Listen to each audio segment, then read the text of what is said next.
আসসালামু আলাইকুম এবং মাহির রমজান উপলক্ষে সবাইকে আসসালামু আলাইকুম। সবাই কেমন আছেন? আলহামদুলিল্লাহ, সবাই আশা করি ভালো আছেন।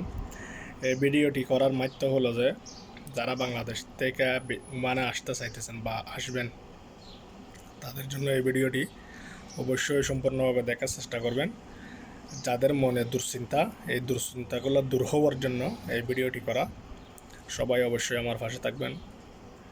একটা কথা হচ্ছে তো আপনারা জানেন, ওমানের মধ্যে অনেক দিন ধরে ভিসা অফ, ভিসা বন্ধ, ইন টোটাল ভিসা বন্ধ। আপনারা যারা ফ্যামিলি নিয়ে আসবেন, তারা নিয়ে আসতে পারবেন, যারা ট্যুরিস্টে আসবেন তারা আসতে পারবেন, বাস। এমনি কোনো কাজের ভিসা খোলা নাই।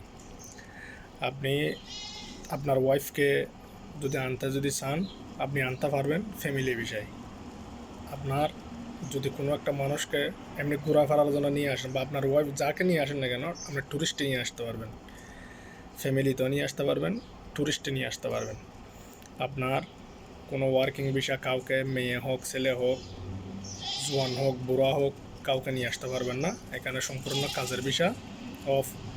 আর আপনি যদি ওমানের মধ্যে ট্যুরিস্টে এসে যদি থেকে যান, আপনি আর যান নাই, আপনি থেকে গেছেন, ভিসা রিনিউ করেন নাই, এরকমের মধ্যে কাজকাম করতেছেন, আপনাকে, আপনি যদি ধরা ফেলে এখানে, আপনাকে 3-4 ডবল আপনাকে জরিমানা করবে। ট্যুরিস্ট ভিসার নিয়ম হচ্ছে যে আপনি ডেট শেষ, আপনি চলে যেতে হবে। ট্যুরিস্ট ভিসার তারপরে যদি আপনি যদি থেকে যান এখানে, 4 ডবল আপনার এখানে জরিমানা গুনতে হবে। তার জন্য এই ভুল কাজটি কেউ করবেন না। যারা ভিজিট ভিসায় ওমানে আসবেন, কেউ আপনারা থেকে যাবেন না। অবশ্যই ডেট শেষ হয়ে গেলে রিনিউ করার চেষ্টা করবেন। রিনিউ যদি না করেন চলে যাবেন।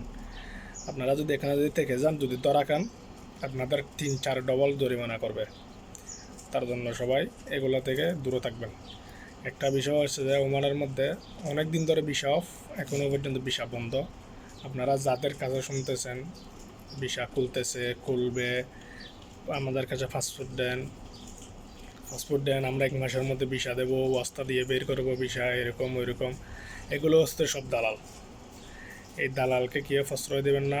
সবাই এগুলো থেকে বিরত থাকবেন, এগুলো থেকে দূরে থাকবেন সবাই। দালালকে প্রশ্রয় দিবেন, টাকা পয়সা সবগুলো হাতিয়ে নিয়ে খেয়ে দিয়ে চলে যাবে। আপনার আমও যাবে, সালাও যাবে। তার জন্য সবাই এই ভুল কাজটি কেউ করবেন না। সবাই যে সময় কনফার্ম হবেন যে ওমানের মধ্যে ওয়ার্কিং ভিসা খুলছে, কাজের ভিসা খুলছে, তখনই আপনারা এখানে আসার চেষ্টা করবেন। ভিডিওটি সবাই শেয়ার করে নেবেন, সবাই সাবস্ক্রাইব করে যাবেন, সবাই আমার পাশে থাকবেন। সবাইকে ধন্যবাদ। সবাই মাহে রমজান উপলক্ষে সবাই আমার জন্য দোয়া করবেন, আমি আপনাদের জন্য দোয়া করি। সবাই রোজা রাখার চেষ্টা করবেন। সবাইকে ধন্যবাদ। আসসালামু আলাইকুম।